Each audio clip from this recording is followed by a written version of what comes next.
ilmu bisnis. Seperti itu.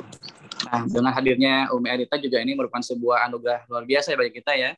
Beliau sudah menyediakan waktu bagi kita untuk berbagi, karena beliau juga memang yang saya tahu gitu ya, beliau adalah penggerak UMKM, beliau juga sering memberikan motivasi gitu ya kepada teman-teman pengusaha ya. Sehingga mudah-mudahan hari ini kita yang di Odot juga insya Allah bisa merasakan, bisa mendapatkan ilmu-ilmunya. Karena juga bagaimanapun kita ke depan, sebagaimana di judul kita hari ini adalah kita ingin punya mimpi besar bahwa semua DPR Jawa Barat itu punya kemudahan finansial. Ya, karena bagaimanapun memang dakwah ini butuh dana, ya, butuh support dana, sehingga memang ke depan harapannya kita sudah tidak lagi terpusingkan ataupun terkagok-kagok kalau bahasanya ya, karena mungkin kita terbentur dengan namanya dana seperti itu. Karenanya mudah-mudahan dengan adanya kegiatan ini juga ini merupakan sebuah awalan, ya. Karena ke depannya juga sebagaimana kita rencanakan ini mungkin bukan pertama dan terakhir gitu ya. Jadi setelah ini insya Allah kedepannya kita akan ada kelanjutannya gitu. Makanya harapannya yang hadiran ini adalah betul-betul menyiapkan dirinya untuk next-nya seperti itu.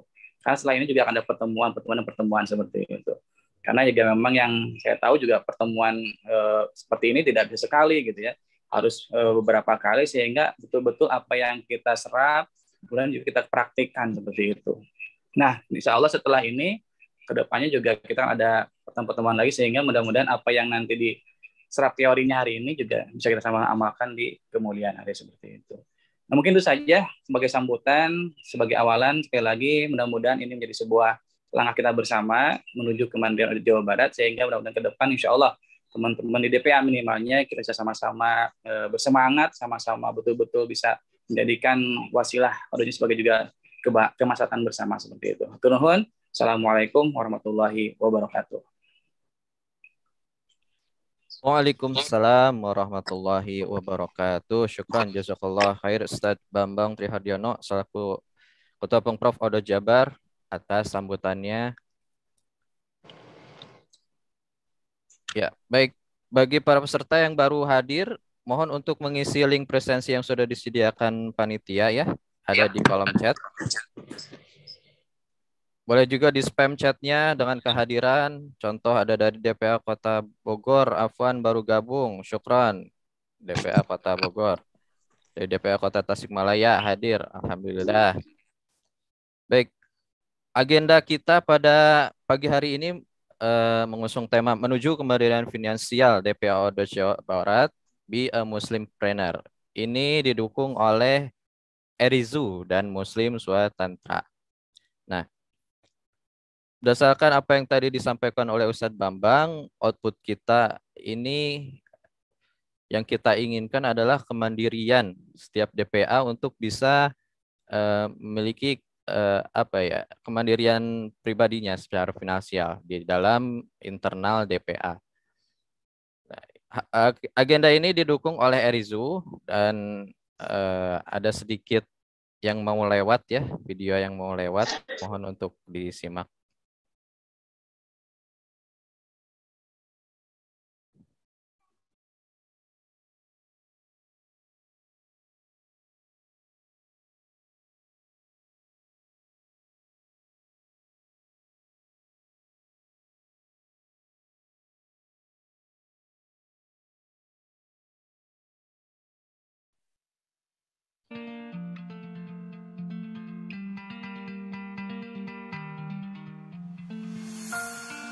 Tahukah Anda bahwa kasus perceraian di Indonesia sangat tinggi?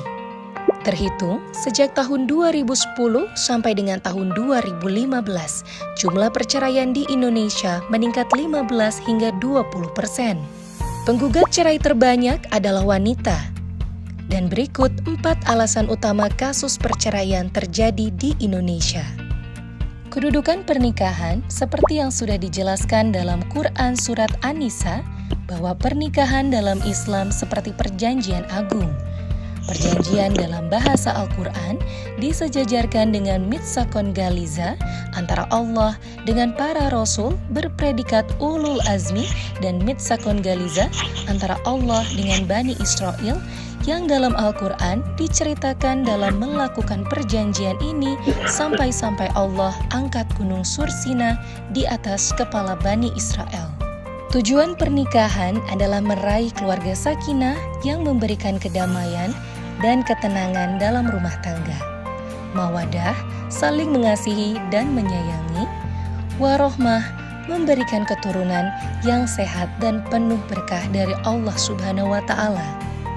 Tipu daya setan inilah yang akan menceraikan pasangan suami istri, sebab perceraian sangat disukai oleh iblis dan hukum perceraian adalah yang paling dibenci. Erizu hadir untuk mendampingi para wanita menjadi istri terbaik dengan filosofi membangun keluarga sakinah, mawadah, warohmah. Menjadi sahabat bagi para istri dalam mendampingi suami dan menjadi ibu bagi anak-anaknya, serta menjadi sahabat dan saudara dalam menggapai janahnya. Erizu mengusung konsep The Ultimate Beauty untuk memenuhi 3 kebutuhan. Memenuhi kebutuhan fisik untuk senantiasa indah dipandang mata, sehat, dan bugar. Memenuhi kebutuhan atas pengetahuan, wawasan, dan kepintarannya, dan kebutuhan spiritualnya. Erizu memiliki visi dan misi sebagai berikut. Kami berkomitmen menjadikan Erizu sebagai perawatan yang aman dan halal.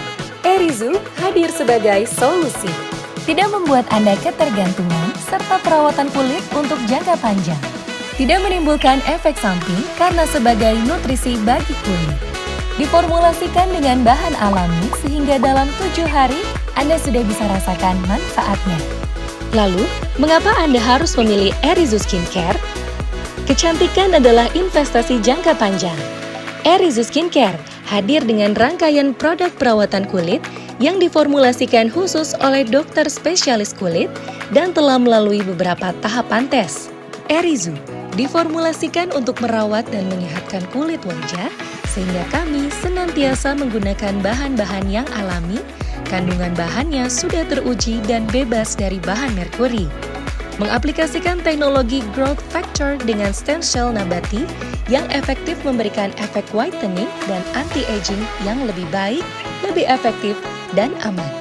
Erizu menjadikan halal sebagai suatu kemestian yang akan memberikan jaminan atas kualitas, keamanan, dan kenyamanan secara syar'i bagi para muslimah di Indonesia.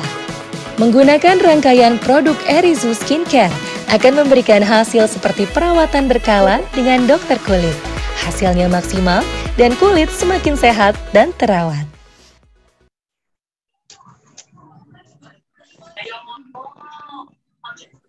Ya, baik itu tadi sekilas mengenai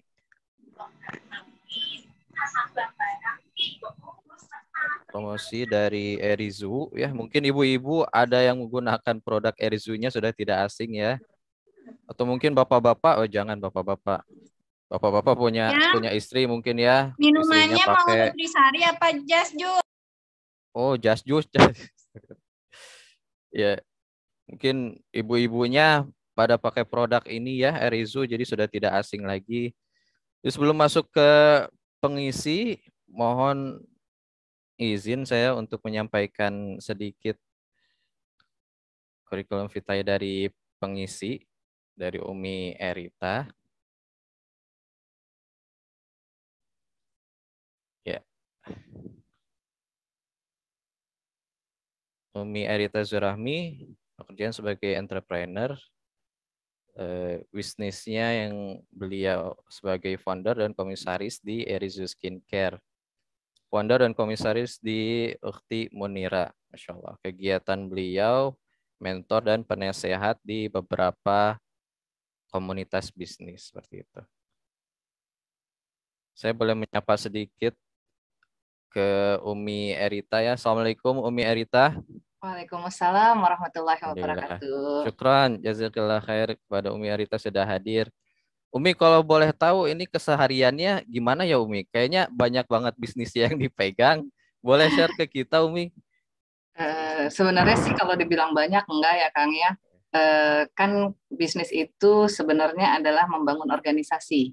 Jadi pada saat kita sama-sama sudah fokus nih, kita mau memulai bisnisnya apapun yang dilakukan pertama adalah membangun organisasi. Jadi nggak boleh kita semua yang melakukannya. Kalau kita semua yang lakukan nggak bisa pasti Kang. Masya Allah.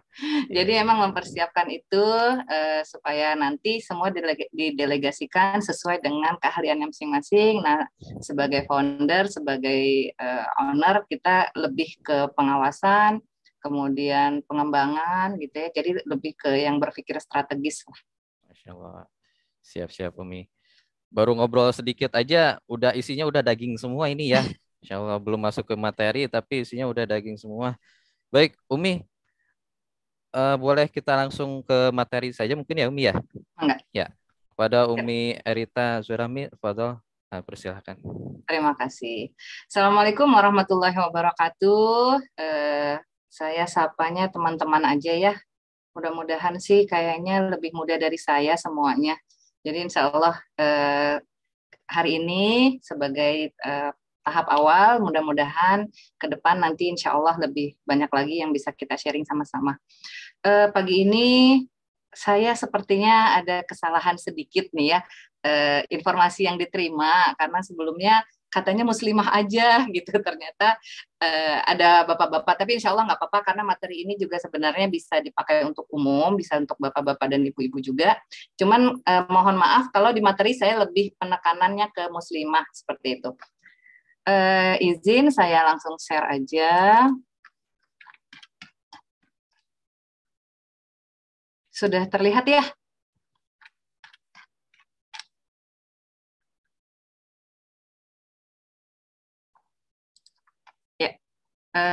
Ini tadi sudah dijelaskan. Sebenarnya saya bersama suami saya juga hadir ada di acara ini. Jadi kita itu couplepreneur, kita berbisnis bersama-sama untuk bisnisnya sendiri. Awalnya juga suami saya dulu juga adalah pekerja, adalah karyawan dari satu perusahaan nasional. Kemudian kita sekarang fokus terjun bersama di bisnis gitu ya. Jadi insya Allah mudah-mudahan bisa ketemu offline ya nanti insya Allah, jadi bisa lebih jelas, lebih enak sharingnya. Oke, dimulai aja. Saya akan menjelaskan sedikit aja yang gampang banget tentang definisi dari mandiri secara finansial itu sendiri. Secara baku banyak sekali definisi-definisi yang disampaikan, tapi saya pilih yang paling gampang, yang mudah dimengerti, bahwa mandiri secara finansial berarti tidak lagi bergantung pada orang lain. Itu poin utamanya. Nah, siapa orang lain? Bisa jadi orang tua, suami, kerabat. Dan kalau dalam organisasi berarti tidak selalu bergantung kepada pihak luar, kepada investor, kepada sponsor, dan lain-lain gitu ya. Dan poin yang kedua yang juga menandakan bahwa kita akan mandiri secara finansial adalah bebas hutang. Nah, ini yang akan jadi bingkai ya, jadi kerangka utama materi ini ke depannya, insya Allah.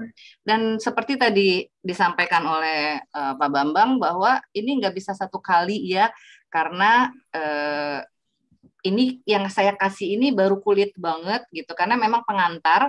Saya berharap sih nanti pengurus bisa, kalau memang membutuhkan, saya dan suami insya Allah bersedia untuk melanjutkan sesi-sesi selanjutnya yang tujuannya nanti bisa mencapai mandiri secara finansial, baik kepada pengurus maupun kepada organisasi, insya Allah seperti itu.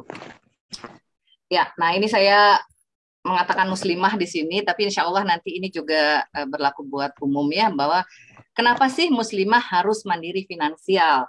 Nah, banyak sekali muslimah yang mereka merasa ya udah, saya udah cukup seperti ini, gaji dari suami sudah cukup, suami saya sudah mencukupi semua kebutuhan keluarga dan lain-lain.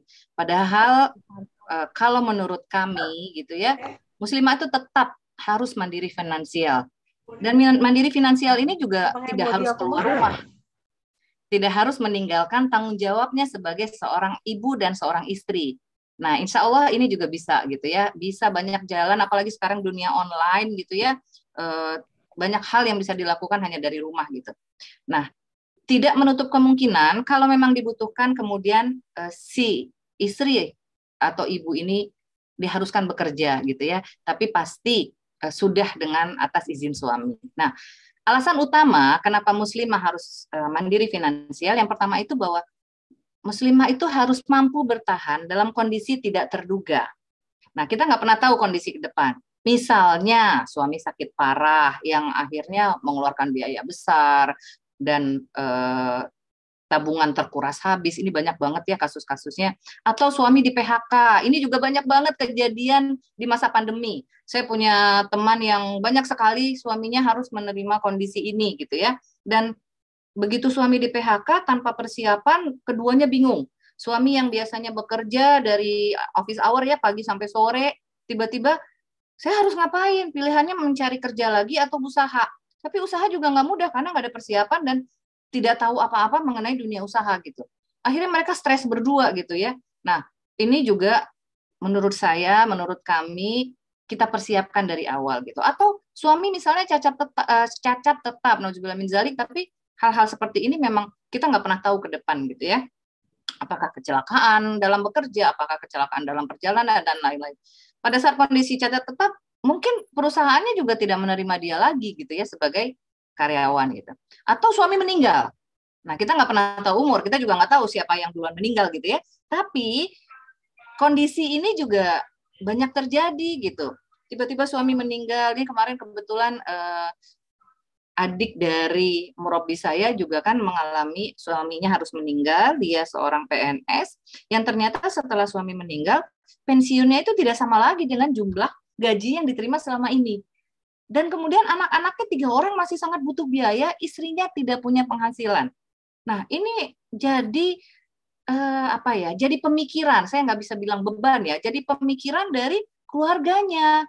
Ini anak yatim yang harus dibantu, tapi belum tentu juga keluarga yang lain mampu bisa menafkahi, memberi bantuan setiap bulan dan seterusnya gitu ya. Nah, ini yang membuat alasan penting banget bahwa muslimah itu harus mandiri finansial. Yang kedua, support keluarga. Support keluarga ini berarti kondisi support ekonomi di saat kebutuhan meningkat dan gaji suami nggak cukup. Nah, ini juga banyak kejadian gitu ya. Nambah anak, kemudian suami gajinya nggak naik, atau di masa-masa sekarang listrik naik, bensin naik, gas naik, harga-harga kebutuhan naik segala macam gitu ya, gajinya nggak naik. Nah, itu bagaimana? Berarti kita harus membantu, mensupport ekonomi keluarga dengan bisa meringankan beban suami. Nah, yang ketiga, infak mandiri. Ini kenapa saya masukkan? Karena banyak sekali istri-istri, ini di luar mungkin ya, bukan di sini. Istri-istri yang kepengen bantu keluarganya itu, tapi nggak dapat support suami. Pengen bantu adiknya sekolah, pengen kasih bantuan buat orang tuanya yang mungkin kondisi susah. Tapi suaminya mungkin tidak support, atau memang dananya sendiri nggak cukup. Cukupnya untuk diri sendiri gitu. Nah, disitulah kita bisa mendapatkan penghasilan dengan cara menuju ke mandiri finansial ini. Jadi nggak harus tergantung kepada suami. Seperti itu. Nah, kita lanjutkan. Bagaimana cara menjadi seorang yang mandiri finansial. Ini poin utamanya. Nah, ini poin utama ini juga nanti dijabarkan harus secara rinci banget gitu ya. Yang pertama itu tetapkan tujuan. Kemanapun kita mau misalnya pergi ke Jogja. Pada saat kita menentukan tujuan, saya mau ke Jogja. Begitu tujuan sudah ditetapkan, maka baru kita rencanakan. Pakai apa ke Jogjanya? Oh, kalau pakai pesawat cepat tapi mahal. Tapi cepat nih hasilnya, kita cepat nyampe. Oh, bisa juga naik bis. Tidak terlalu mahal tapi lama. Atau naik kereta, lebih nyaman, harganya agak mahal sedikit. Atau naik motor, lama banget nyampenya. Lelahnya juga lama, tapi tetap sampai ke tujuan. Atau jalan kaki juga bisa kalau mau gitu ya. Nah, itulah bisnis pun seperti itu. Kalau kita nggak tahu tujuannya, kalau kita nggak tahu ke Jogjanya sebagai tujuan, maka kita nggak akan pernah tahu cara mencapainya. Di bisnis seperti itu. Banyak yang merasa, ya udahlah jalanin aja seperti air mengalir gitu. Padahal air mengalir itu semua ke bawah. Jadi tidak ada air mengalir yang dia bisa naik ke atas gitu. Jadi kalau bisnis dia dianalogikan sebagai air mengalir, maka dia akan turun gitu kan ya. Nah, tetap harus ditetapkan tujuan supaya kita tahu cara mencapainya.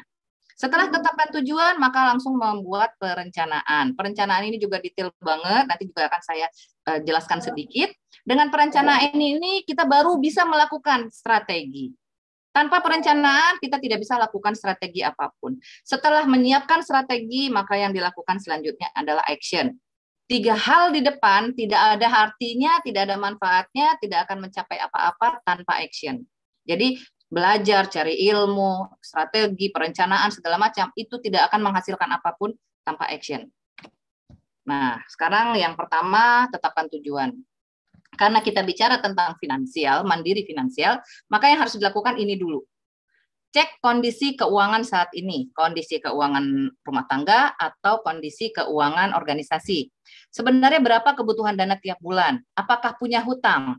Berapa kebutuhan gaya hidup kalau untuk rumah tangga ya? Berapa kebutuhan gaya hidup atau untuk organisasi berapa kebutuhan entertain, misalnya menjamu tamu, menyambut tamu dan lain-lain. Dan berapa tabungan yang tersimpan? Ini harus detail banget dicatat satu persatu. Ini udah mulai masuk ke teknis ya. Jadi kalau untuk organisasi maka di sini adalah tugasnya pengurus nanti insya Allah. Gimana caranya? Nah ini nanti insya Allah kalau teman-teman pengurus semuanya berkeinginan untuk memproses lebih dalam, saya dan suami insya Allah siap membantu. Yang kedua, catat berapa besar kebutuhan yang ingin terpenuhi. Jadi setelah kondisi pertama, kita akan ketahuan, oh kita kurang segini nih tiap bulan. Nah, poin kurang berapa setiap bulan itulah yang ada di nomor 2. Nah, setelah kita dapati angka di nomor 2, baru nanti kita akan mencari cara bagaimana untuk memenuhinya. Nah, yang ketiga, gaya hidup seperti apa nih kalau rumah tangga. Karena gaya hidup ini juga sangat menentukan pengeluaran. Gitu ya. Jadi gaya hidup seperti apa yang ingin dijalankan dengan kondisi yang akan kita capai nanti. Ini juga harus dijelaskan. Misalnya untuk rumah tangga misalnya, oh saya mau seminggu sekali deh bawa anak-anak jalan-jalan atau makan di luar gitu ya. Berapa kira-kira kebutuhannya? Oh ternyata nggak bisa seminggu sekali. Berarti harus 2 minggu sekali ini. Terlalu berat kalau seminggu sekali gitu ya. Nah ini yang disebut gaya hidup. Atau kalau di organisasi yaitu misalnya mau rihlah atau mau mengundang tamu atau apa yang lebih ke entertain gitu ya. Nah, yang keempat itu adalah impian yang ingin dicapai. Ini untuk rumah tangga saya contohkan umroh, pengen beli rumah, pengen beli kendaraan. Tapi kalau di organisasi juga bisa, pengen umroh bareng gitu ya. Pengen kemudian punya sekretariat mandiri segala macam. Nah, ini semuanya impian yang harus dicatat sebagai juga salah satu tujuan. Ini materinya harus detail banget. Khusus dibuat pembahasan per item. Semakin detail maka akan semakin rinci melanjutkan step berikutnya. Seperti itu. Teman-teman kalau ada pertanyaan boleh langsung aja di chat, nanti biar dibaca setelah materi ya. Nah, kita lanjut ke step berikutnya adalah perencanaan. Apa aja sih perencanaannya? Ini juga detail banget dan teknis banget gitu. Kalau didetailkan satu-satu mungkin per materi itu bisa sekitar 1 jam 2 jam gitu ya. Apa yang harus dilakukan? Perencanaan bisnis, pemilihan jenis bisnis. Di poin ini kita berbicara bagaimana kita memilih yang sesuai, jenis bisnis apa yang sesuai dengan kemampuan kita dan kesukaan kita atau hal yang ditawarkan di depan kita. Nah, jenis bisnis itu banyak sekali jenisnya dan ini benar-benar harus dilakukan secara hati-hati, secara benar-benar penelitian bersama, keputusan bersama untuk memilih ini. Karena apa? Kita nggak mungkin nanti misalnya sekarang memilih, oh saya mau pilih bisnis kuliner misalnya. Pada saat memilih bisnis kuliner, atas keputusan bersama memilih bisnis kuliner, lalu yang terjadi adalah, oh ternyata masalahnya banyak ya, ternyata susah ya. Itu yang paling sering dikeluhkan gitu ya. Padahal apapun jenis bisnisnya, udah jelas pasti akan ada masalah. Itu saya jamin 100%. Pada saat masuk ke dunia bisnis, kita masuk ke dunia penuh masalah. Tapi disitulah tantangannya. Toh bekerja saja pun yang digaji, kita ketemu sama masalah. Apalagi bisnis yang kita sendiri yang handle, kita sendiri yang memikirkan, kita sendiri yang mengurusnya. Maka akan banyak banget masalah dan setiap masalah adalah proses kenaikan level bisnis. Nah, ini juga sangat hati-hati karena jangan sampai nanti pada saat udah ngerasain kuliner susah pindah ke fashion. Padahal di fashion itu belum tentu gampang, yang di bisnis nggak selesai, masuk ke fashion ulang dari awal lagi. Jadi kalau saya istilahkan ke teman-teman UKM tuh, kita jangan TK terus sekolahnya. Habis TK ujian naik ke SD. Di SD karena nggak mau melanjutkan, tidak mau melanjutkan ujian-ujian, udah aja dah balik lagi, mulai baru lagi dari TK. Kapan SMA-nya, kapan universitasnya gitu. Padahal di bisnis itu semuanya berproses. Setiap ada ulangan, setiap ada ujian bisnis, naik kelas, naik kelas. Jadi kalau SD 6 tahun, SMP 3 tahun, ya udah nikmatin berapa tahun kita baru bisa mencapai level tertentu di bisnis. Dan itu diujinya memang dari permasalahan bisnis. Jadi jangan sampai salah memilih jenis bisnis, akhirnya pindah lagi, dan ulang lagi dari TK gitu ya. Nah, yang kedua rencana keuangan. Nah, ini terkait dengan budgeting. Ini juga sangat detail, teknis gitu ya. Jadi butuh perencanaan, butuh pembahasan yang lebih mendalam. Bahwa budgeting itu dibuat dari banyak aspek. Dari mulai perencanaan, pelaksanaan, sampai evaluasi, sampai faktor resiko. Ya, nanti ada di sini. Kemudian ada rencana produk. Nah, ini pemilihan supplier dan jenis produk dari bisnis yang dipilih di awal. Suppliernya apa aja, di mana dicari, ada di mana mereka, bagaimana prosesnya, jenis produk dan lain-lain. Ini juga nanti terkait dari pemilihan jenis bisnisnya. Lalu yang keempat, perencanaan pemasaran. Nah, tidak ada bisnis yang jalan tanpa pemasaran. Jadi bisnis apapun sayap utamanya itu adalah pemasaran. Nah, ini pun jenisnya banyak banget, strategi banyak banget. Jadi kalau ada yang kemudian, saya mah bisnis aja, nggak perlu itu pemasaran, ya udah siapa yang tahu bisnis kita gitu ya. Dan hampir kalau perusahaan-perusahaan besar aja pun gitu ya, sampai sekarang itu mereka mengeluarkan biaya sangat besar untuk pemasaran. Bagaimana untuk perusahaan-perusahaan kecil, apalagi yang baru memulai, gitu ya. Nah, ini juga nanti insya Allah akan dibahas detail per item di next level atau next sesi. Yang ketiga, kita siapkan strategi. Nah, proses tadi setelah mengetahui kebutuhan dana setiap bulan, maka langkah selanjutnya adalah mempersiapkan sumber dana. Sumber dana ini, kalau tadi saya istilahkan seorang istri atau muslimah, sumber dananya bisa didapat dari dua hal. Dia bisa bekerja atau berbisnis. Kalau bekerja, maka konsekuensinya adalah bekerja, punya office hour, kemudian digaji, kemudian bertanggung jawab terhadap pekerjaannya. Nah, kalau berbisnis yang sekarang insya Allah akan kita sampaikan, tidak ada yang salah dengan bekerja dan berbisnis. Saya tidak mau membahas, jangan jadi wanita pekerja. Enggak. Semua ada kelebihan kekurangannya masing-masing. Saya lebih fokus kepada kalau untuk muslimah maka harus ridho suami. Kalau suaminya ridho istrinya bekerja di luar, maka insya Allah kepergian istri dari rumah, izin suami dalam pekerjaan itu menjadi ibadah. Nah, demikian juga berbisnis. Nah, sumber dana mana yang dipilih itu harus direncanakan. Ini juga sama apabila kita berbicara untuk organisasi. Sumber dananya itu juga sama. Sumber dananya mau ngapain? Berbisnis atau kemudian kita bekerja sama dengan satu perusahaan yang dianggap kita sebagai karyawan mereka misalnya. Mungkin seperti itu. Nah, yang keempat nih, yang terakhir adalah action. Action. Kebutuhan utama memulai bisnis itu bukanlah modal. Ini yang sering banget salah kaprah. Kalau ada yang curhat ke saya biasa dipanggil Umi ya, Umi Arita, ke teman-teman komunitas. Jadi mereka bilang, Umi, saya pengen usaha tapi saya nggak punya modal. Ya, kalau itu yang dipikirkan dari awal, maka usahanya nggak akan pernah mulai. Padahal untuk memulai usaha, modal bukanlah utama. Karena modal, karena banyak sekali sekarang bisnis yang bisa dimulai tanpa modal loh. Gitu ya. Jadi modal bukan lagi hal yang utama.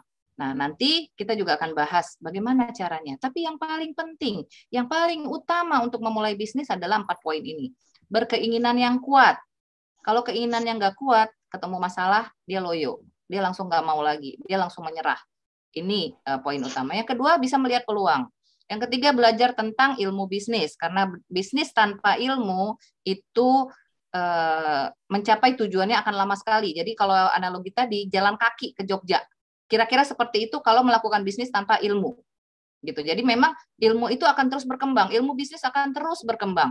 Nah, itu kalau kita tidak ikuti, tidak pelajari, maka kita akan merasakan lama sekali mencapai tujuan bisnis atau bisnisnya tidak bertumbuh dengan sesuai harapan. Nah, yang keempat berjejaring. Berjejaring ini sangat penting ya, berkomunitas itu sangat penting karena kita akan ketemu banyak orang, banyak kesempatan, banyak peluang di sana. Nah, just do it supaya bisa jadi duit gitu ya. Action, action, action. Jadi keinginan kuat itu akan menguatkan mental. Tadi seperti yang saya sampaikan, banyak banget pebisnis yang menyerah sebelum dia melanjutkan. Karena apa? Mentalnya nggak kuat. Jadi kalau kita keinginannya kuat sesuai dengan passion misalnya.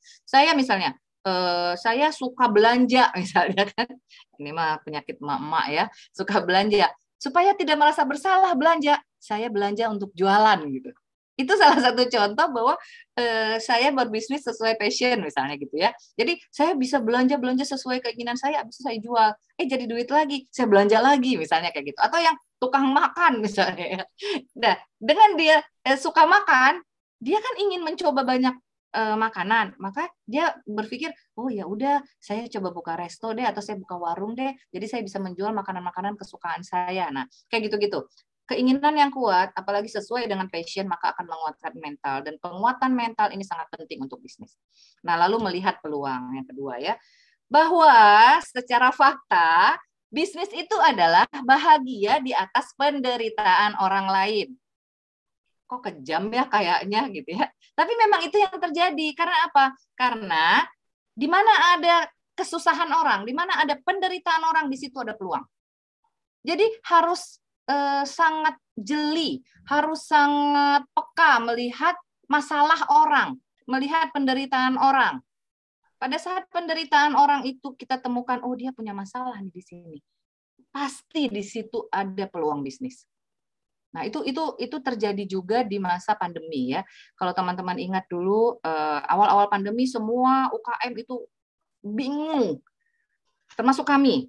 Kami itu merasa di Erizo itu 3 bulan sebelum pandemi lahirnya. Jadi begitu mau running, mau lari kencang, tek kena pandemi. Di pandemi itu orang nggak ada yang keluar rumah. Terkait lagi dengan bisnis kami yang satunya, fashion. Pada saat orang tidak ada yang keluar rumah, maka tidak ada yang butuh lagi untuk beli-beli banyak karena nggak berani keluar, nggak berani berkumpul. Kebutuhan bersosialisasi terkunci saat itu. Maka itu ngefek ke banyak bisnis. Banyak banget bisnis yang terkena dampak. Contohnya travel umroh gitu ya, kami juga fashion, skincare gitu ya. Itu banyak banget. Tapi ada bisnis yang bertumbuh yang melihat peluang di atas penderitaan ini gitu. Apa itu? Pada saat orang nggak boleh keluar, tidak berani keluar, dilarang keluar, kita butuh makanan yang datang sampai ke tempat kita. Maka pada saat itu, awal-awal pandemi, langsung bermunculan bisnis-bisnis kuliner baru, frozen food. Ayam frozen, dari mulai segala ayam frozen muncul. Bisnis-bisnis frozen muncul. Semua orang tiba-tiba langsung berlari, mengganti arah bisnisnya menjual produk frozen. Karena mereka melihat peluang. Gitu ya. Jadi ini salah satu contohnya. Nah, lalu kemudian belajar ilmu bisnis. Yang tadi saya sebutkan bahwa dalam dunia bisnis itu ilmu bertumbuh terus. Di sini lebih fokus nanti kita akan belajar tentang supplier, pemilihan supplier. Pemilihan supplier akan terkait dengan regulasi dan kemudian resiko ya, dan marketing, ilmu marketing banyak banget. Kalau di kampus aja itu bisa sampai 12 SKS ya untuk kelas marketing ini. Jadi kalau untuk bisnis nggak usah yang detail banget karena kita langsung praktek gitu ya. Nah, yang keempat berjejaring itu adalah untuk menemukan komunitas itu untuk menemukan berbagai informasi, berita, peluang itu ada di sana, dan network. Kita semakin banyak ketemu orang, semakin luas silaturahminya, maka akan semakin banyak pintu-pintu rezeki yang mungkin terbuka. Seperti itu. Nah, ini cara pemilihan bisnis. Sedikit saya singgung, walaupun ini juga masih kulit gitu ya. Carilah info bisnis yang bagus. Nah, ini detail banget ya. Jangan hanya mendengar dari orang. Oh, di sana ada bisnis bagus nih. Kita dimanipulasi dengan data-data flexing gitu ya. Dengan pamer-pamer hasil bisnis yang ternyata bisnisnya bisnis bodong gitu. Ini penting banget tahu bisnis yang bagus itu kriterianya apa saja. Ini kalau ini nanti materi ini khususnya suami saya yang paling ahlinya gitu ya. Kalau dibutuhkan nanti silakan pengurus hubungin Mbak Yuni atau Teh Dina. Kita nanti akan buka kelas lagi. Ini free semua ya teman-teman. Jadi karena saya dan suami memang selama ini terkecimpung sebagai couplepreneur dan kita memang sangat fokus ingin membantu teman-teman yang ingin memulai bisnis, yang sedang membangun bisnis, dan yang ingin mengembangkan bisnis, dan itu insya Allah free. Kita tidak menarik tarif di situ karena memang bukan di situ bisnis kita niatnya lebih ke membantu gitu ya. Jadi cari info bisnis yang bagus itu ada dua hal, yaitu minat atau kesukaan, tadi saya sudah singgung ya tentang passion atau love, dan kedua kesempatan. Ini dua hal. Kita baru tahu ada info bisnis dari dua hal ini. Oh, kita suka ini, kita cari tahu, kita pelajari, ketemu. Oh, ini kayaknya bagus deh. Nah, sama dengan kesempatan. Tiba-tiba ada yang bilang, bisnis ini bagus deh. Ini lagi bagus. Ini banyak yang berhasil dan segala macam. Nah, itu kesempatan-kesempatan yang memberikan tawaran-tawaran bisnis. Dua hal ini juga harus dipecah lagi. Kalau dia punya modal, maka oke, langsung create. Kita create langsung. Kalau punya modal ya, artinya langsung create action buka bisnis. Tapi yang nggak punya modal, ada beberapa hal, bisa mulai dari reseller dulu. Kami pun dulu memulai bisnis sebelum seperti sekarang, memulai dari reseller dulu. Memulai dari reseller, kemudian berkembang, bertumbuh sampai akhirnya sekarang dalam kondisi sekarang. Jadi bisnis itu tidak harus langsung besar, semua bisa dimulai by proses gitu. Nah, kesempatan tadi atau tawaran bisnis tadi juga harus dipikirkan, harus dihitung keuntungan dan resikonya. Sekarang lagi banyak banget kan perusahaan-perusahaan atau bisnis-bisnis yang menawarkan franchise, menawarkan bagi hasil, menawarkan crowdfunding gitu ya, yang cuman bayar 10 juta nanti hasilnya setiap bulan sekian-sekian gitu ya. Nah, ini juga ada keuntungan, ada resiko. Itu harus dipelajari secara detail. Kemudian selanjutnya adalah bermitra. Ini juga salah satu jalan keluar gitu ya buat yang ingin berbisnis. Nggak bisa ngerjain sendiri ini. Saya nggak punya keahlian, tapi saya punya keahlian di marketing, tapi saya nggak punya keahlian di keuangan. Saya belum mampu bayar karyawan. Mending bermitra deh sama teman yang juga sedang ingin membuka bisnis. Kita bagi tugas. Nah, kayak gitu. Kayak saya sama suami, kami bagi tugas. Suami tugasnya apa, saya tugasnya apa. Suami lebih ke manage keuangannya, detail banget ya, semuanya di manage sama suami, sama produksi. Saya bagiannya apa? Saya bagian desain, saya bagian pemasaran, saya bagian SDM. Apakah masing-masing bekerja sendiri-sendiri? Enggak, tetap bekerja sama. Tapi secara umum, di bawah-bawah sudah ada petugas-petugas lainnya yang melakukan tugasnya masing-masing sesuai dengan keahliannya masing-masing, seperti itu. Jadi meringankan tugas dan bagi tugas. Itu poin alternatif untuk membangun bisnis juga. Nah, kembali lagi karena kemarin juga informasinya muslimah, jadi saya mencari sosok muslimah mandiri. Khadijah radhiyallahu anha adalah wanita mandiri, kaya raya, berilmu, dermawan. Beliau pedagang sukses dari suku Quraisy Mekah. Dia banyak belajar ilmu bisnis dari ayahnya. Mewarisi ilmu ayahnya, Khadijah menjadi salah satu pedagang paling sukses dan dikenal di Mekah karena kejujuran dan kebajikannya. Dia dikenal sering memberi makan dan memberi pakaian kepada orang miskin serta membantu kerabatnya yang membutuhkan. Beliau sosok muslimah luar biasa. Maka kita sebagai muslimah biasa layaknya berguru kepada cara-cara beliau gitu ya, bahwa ternyata oke kok perempuan itu mandiri, bisa kaya raya dari berdagang gitu ya. Nah, ini kemudian Rasulullah sendiri juga seorang pedagang, sahabat-sahabat Rasulullah yang kaya raya semuanya juga pedagang. Jadi kalau kita pelajari itu, pahami itu, kok kayaknya kita jadi malu ya kalau nggak melakukan apa-apa gitu ya. Nah, mendingan kan kita melihat mereka, mencari cara, dan akhirnya kita menjadi seorang muslimah mandiri finansial. Ini juga salah seorang tokoh ya, Ummi Syuraik.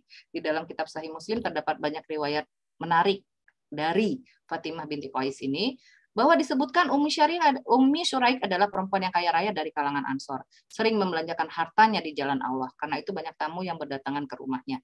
Nah, banyak fakta sejarah tentang Ummi Syuraik. Nanti teman-teman bisa googling aja bagaimana beliau menjadi penolong Rasulullah pada saat-saat dari mulai Mekah dan Madinah gitu ya. Nah, dia bisa kaya raya itu berkat hasil kerja kerasnya, bukan harta warisan atau hibah dari laki-laki atau suaminya. Ini juga salah satu poin penting gitu ya. Kita nggak perlu nyari tokoh-tokoh internasional yang kaya-kaya. Kita di Islam sendiri tuh punya tokoh luar biasa gitu. Tinggal kitanya pelajarin aja, mencari tahu lebih banyak, berkenalan dengan tokoh-tokoh ini sehingga kita banyak bisa mendapatkan banyak pelajaran dari sana. Oke, perempuan itu harus mandiri, perempuan itu harus kuat, perempuan itu harus hebat. Karena kita diciptakan memang untuk menjadi pendamping suami yang berada di samping suami, bukan di depan suami, bukan di belakang suami. Nah, ini saya tambahkan sedikit bagaimana mandiri finansial tentang organisasi. Ini agak dadakan tadi dibantu dengan suami karena materi sebelumnya memang belum disiapkan, tapi mudah-mudahan ini juga dari pengalaman kami membina beberapa teman-teman pebisnis pemula ya, yaitu untuk mandiri finansial organisasi ini juga terkait saya dan suami sama-sama aktif di berbagai komunitas bisnis. Jadi ini yang kami alami juga, ini yang kami rasakan, ini yang kami urus gitu ya. Yaitu dengan pembentukan unit bisnis. Ini jadi sangat penting, satu organisasi harus punya unit bisnis. Tapi kebanyakan unit bisnis di organisasi itu tidak dikerjakan secara profesional. Hanya sekedar dibentuk, habis itu udah aja dibiarin. Terus nanti kalau butuh baru deh dia kerja. Kerjanya ngapain? Nyebarin proposal. Jadi unit bisnisnya bukan untuk mencari dana mandiri di saat sebelum ada kegiatan, tapi harusnya unit bisnis itu dilakukan berkesinambungan dari awal sehingga pada saat ada kegiatan kita udah nggak mikirin lagi harus cari sana cari sini gitu kan ya. Nah, unit bisnis yang dibentuk harus profesional. Balik lagi, pemilihan jenis usaha ini harus berdasarkan rapat dari pengurus memutuskan apa. Pengurus itu harus digaji secara profesional. Supaya apa? Supaya dia kerja dengan profesional. Kalau nggak digaji biasanya seingetnya, sesempetnya. Gitu ya. Ini yang sering membuat unit bisnis dari organisasi tidak berjalan dengan baik. Lalu unit bisnis harus punya sumber pendanaan sendiri. Nggak boleh gabung-gabung dengan organisasi besar atau gabung dengan dana pribadi. Yang keempat, unit bisnis harus punya wewenang khusus untuk menjalankan dipatok dengan regulasi yang sangat sulit sehingga apa-apa harus ACC, sehingga dia nggak bisa mandiri untuk menjalankan usaha gitu ya. Prosesnya panjang, harus tanda tangan ini juga terjadi di beberapa komunitas gitu ya. Untuk menjaga keamanan iya, tapi nggak jalan-jalan jadinya karena belum mau menjalankan satu langkah aja, aduh tanda tangannya 4 orang gitu ya, yang ketemunya juga jarang, nyari orangnya ketemu susah gitu ya. Nah ini juga salah satu hal yang menghambat majunya unit bisnis di organisasi. Nah, yang kelima, pertanggungjawaban setiap periode pengurus. Ini sesuai kesepakatan pengurus mau berapa tahun sekali misalnya. Ini juga harus sangat dilakukan supaya yang udah dilakukan misalnya dalam periode 2 tahun misalnya kepengurusannya, yang udah dibangun, dikembangkan tuh tinggal dilanjutkan dengan adanya pertanggungjawaban ini. Pengurus selanjutnya sudah tinggal melanjutkan, enggak lagi mulai dari awal. Nah, yang sering terjadi adalah setiap kepengurusan ulang lagi dari awal, itu yang membuat unit bisnis organisasi enggak berjalan. Kadang-kadang malah mati. Udah dibangun capek-capek dari satu pengurusan, di selanjutnya nggak dilanjutkan. Mati deh dia. Sia-sia tuh ya yang udah kerja keras sebelumnya. Nah, itu mudah-mudahan dari sini kita bisa berniat sama-sama nih. Ini buat umat loh. Kita kerja ini gajinya memang iya digaji di sini, tapi kan juga ada gaji dari Allah gitu ya. Ini bidang dakwah gitu ya. Nah, yang paling pertama juga yang harus disiapkan adalah pengurus harus aman finansial dulu. Kalau pengurusnya belum aman finansial, dia akan ribet banget ngurusin ini, boro-boro ngurusin organisasi. Makan anak gue aja belum selesai gitu ya. Urusan sekolah anakku aja belum beres gitu. Nah, ini juga nggak akan mungkin unit bisnisnya akan sukses. Makanya materi awal tadi itu berlaku untuk pribadi dan untuk organisasi. Jadi pada saat kita sudah sama-sama paham nih, oke, kita akan membuat unit bisnis yang profesional, maka dijalankan juga dengan profesional. Nah, optimasi unit bisnis ini juga yang paling sering dilupakan. Udah dibentuk aja nggak dioptimasi. Kalau kita optimasi, maka seluruh pengurus punya tanggung jawab untuk mengembangkan bisnis. Seluruh pengurus bertanggung jawab untuk melakukan strategi pemasaran secara masif. Seluruh pengurus bertanggung jawab untuk menaikkan level bisnis dari satu periode ke periode lain. Lalu, optimasi bisnis juga harus menyiapkan pengurus selanjutnya agar bisnis berkesinambungan. Ini disiapkan, dioptimasi oleh siapa? Oleh kita bersama-sama, gitu ya. Jadi bukan tugas mudah, tapi mungkin dan bisa dilakukan. Oke, next session insya Allah ya, mudah-mudahan kalau dibutuhkan, tapi kita akan buat pelatihan khusus untuk pengurus dan pembimbingan bisnis. Insya Allah nanti akan disampaikan. Demikian dari saya, terima kasih, semoga bermanfaat. Syukran, jazakallah khair Umi Erita atas penyampaian materinya. Masya Allah, ilmunya sungguh tebal banget ini dagingnya. Buat kita ya selaku pengurus DPA se-Jawa Barat, tadi juga menyinggung mengenai apa saja yang harus kita lakukan untuk istilahnya memiliki unit usaha sendiri gitu ya. Tadi saya menulis setidaknya ada 4 yang harus kita lakukan. Yang pertama itu tetapkan tujuannya dulu. Tujuan apa yang akan kita inginkan, itu seperti halnya kita ingin kemandirian finansial secara organisasi di DPA Odoj se-Jawa Barat begitu ya. Perencanaannya seperti apa gitu. Tadi sudah dijelaskan oleh Umi, kita tuh harus mendirikan unit usaha bisnis gitu ya. Nanti setelah dari unit bisnisnya ini, pemilihan jenis usahanya apa pemilihan jenis usahanya yang akan kita laksanakan seperti itu, dan pengurus pun harus yang khusus untuk mengurusi hal tersebut secara profesional yang digaji seperti itu ya. Lalu sumber pendanaannya sendiri seperti itu. Lalu memiliki wewenang khusus itu tadi, karena mungkin untuk setidaknya birokrasi yang menghambat itu ya. Jadi mudah-mudahan kalau dia independen secara pribadi itu lebih melancarkan unit usahanya sendiri. Lalu diusahakan setiap akhir periodenya itu ada semacam pertanggungjawaban ya, laporan pertanggungjawaban dari yang mengurusi, dari pengurus seperti itu. Syukran, banyak banget PR-nya ya, Kang. Siap. Iya, banyak banget PR-nya, tapi mudah-mudahan pelan-pelan kita mulai melangkah seperti itu ya. Untuk sekedar info juga, kita ada ini ya, ada satu logo ini MS Muslim Swatantra, itu unit bisnis dari Pengprov Odoj Jawa Barat. Yang insya Allah nanti mudah-mudahan pelan-pelan kita membangun gitu dari optimasi. Ya, mungkin nanti kita akan banyak dimentori oleh Umi Erita ya, Umi ya. Ya Safri, boleh ada yang mau ditambahkan mungkin suami saya? Oh ya, boleh. Ayah Safri, silakan ditambahkan sedikit. Boleh, Ustaz, fadhal. Oh, sepertinya sedang di luar kali. Baik, nanti aja ya berarti ya. Baik, kita cari momen khususnya. Ya. Saya izin membacakan, ini ada yang curhat Umi di kolom chat ya. Mangga. Dari Kang Joko DPA Majalengka. Beliau memulai bisnis kuliner mie ayam organik dari tahun 2018 sampai saat ini.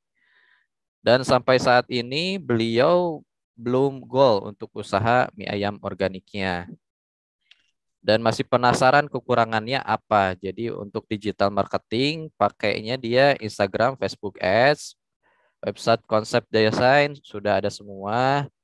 Terus belajar buat proposal franchise, paket mie ayam organik dari harga level 1 sampai 3. Nah itu katanya dia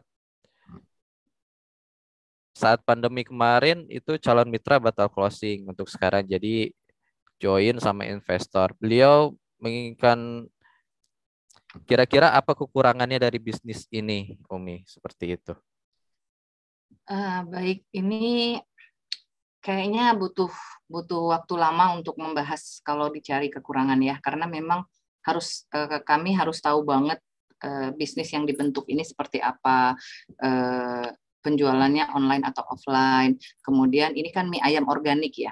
Mie ayam organik itu berarti target marketnya juga khusus. Kalau mie ayam biasa gitu ya, itu mah di pinggir jalan, mau dari restoran atau dari kelas mall, itu semuanya banyak yang jual mie ayam gitu ya. dan pasarnya beda-beda. Yang di pinggir jalan pembelinya beda, strateginya beda, cara proses bisnisnya beda.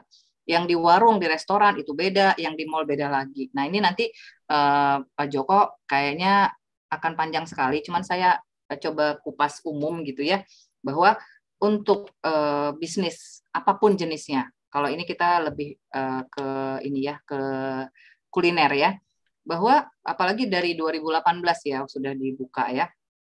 Nah, digital marketing yang sudah dilakukan itu apakah sesuai dengan target market? Jadi target market itu sangat menentukan pemilihan digital marketing yang kita akan pilih gitu ya. Kalau memang organik ini dibutuhkan, kalau organik itu kan selalu identik lebih mahal daripada yang biasa, itu udah pasti. Yang kedua, yang butuh organik berarti adalah target market yang level ekonominya ada di middle.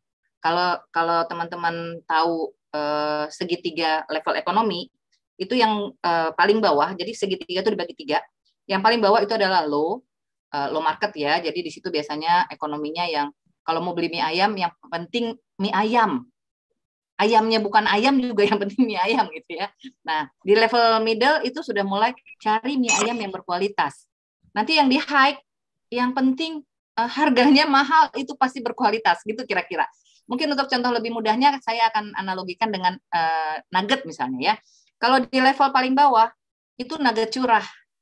Yang penting rasa nugget, mau merek atau enggak merek itu terserah, yang penting murah. Itu ada di level low. Kalau di level middle itu sudah mulai nyari nugget yang enak dan bermerek walaupun belum tentu sehat.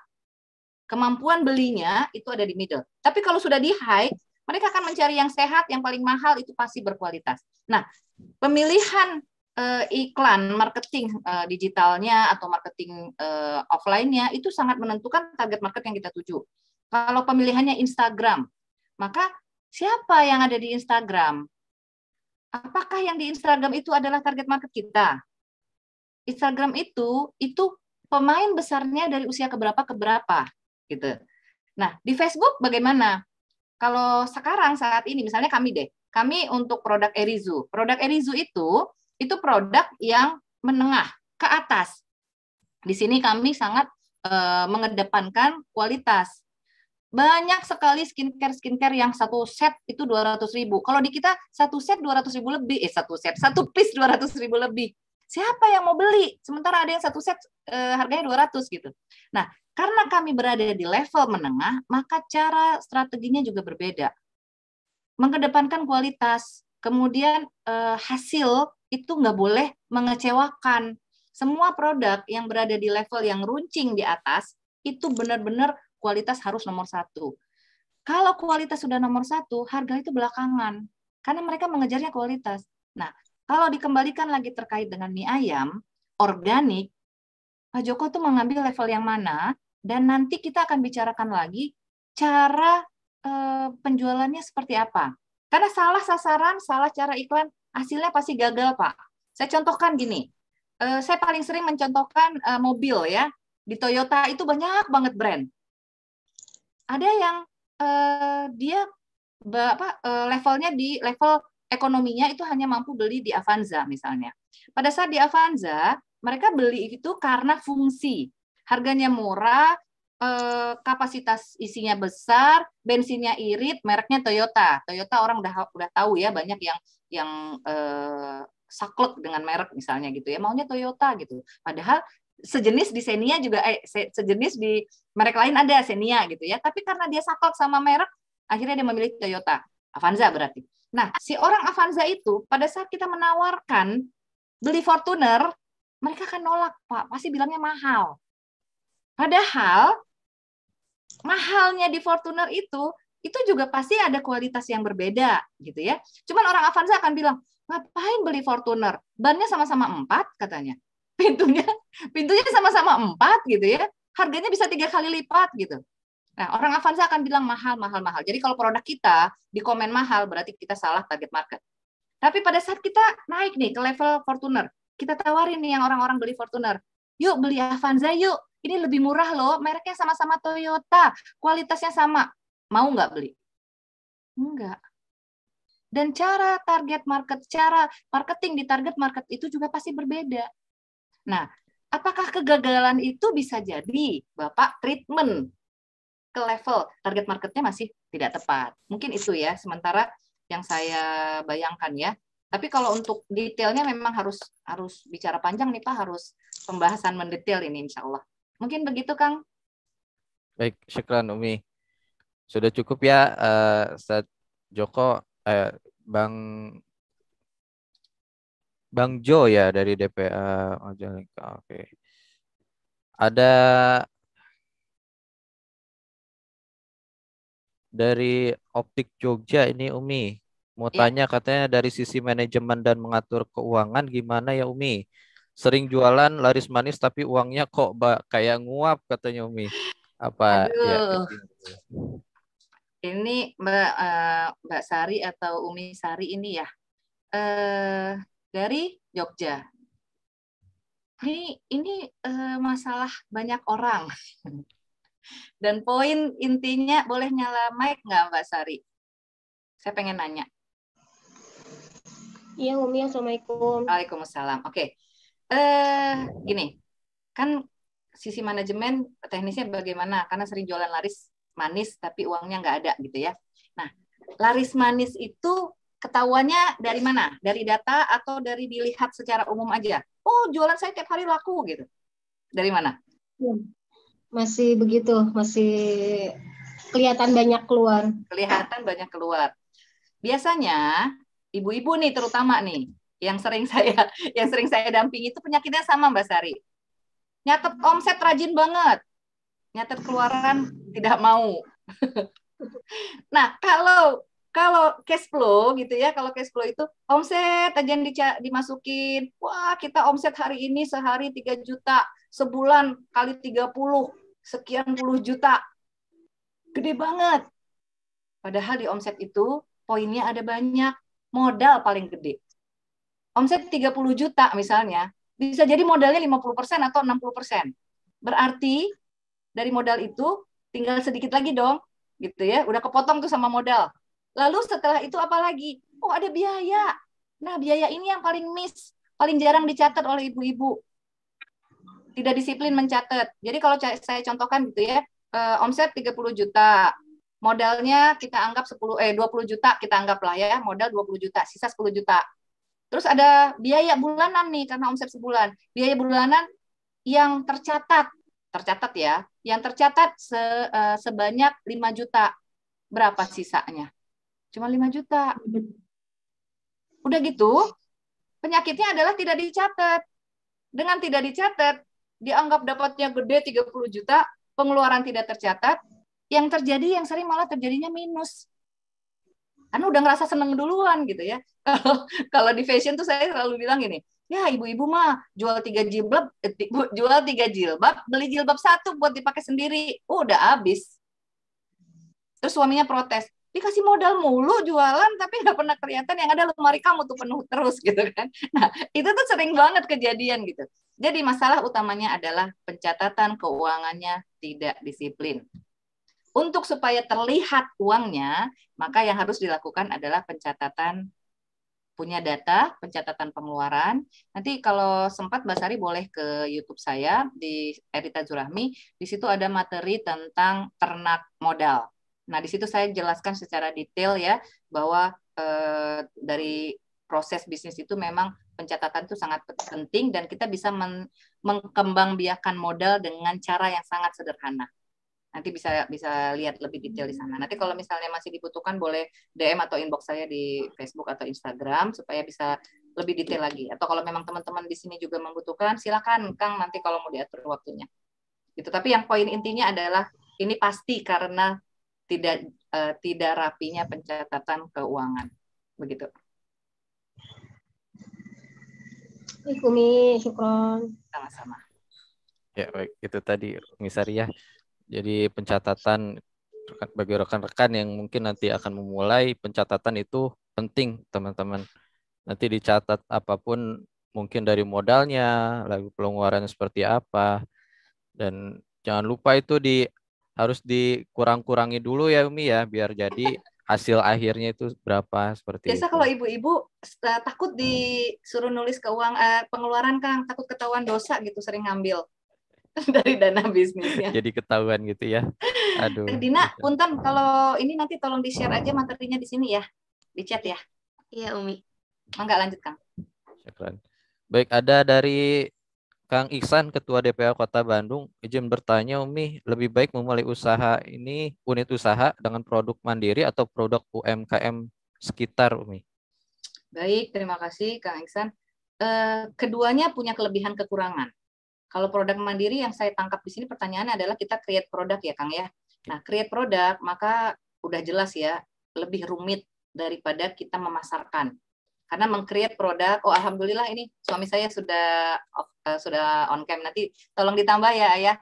Saya jawab dulu yang ini.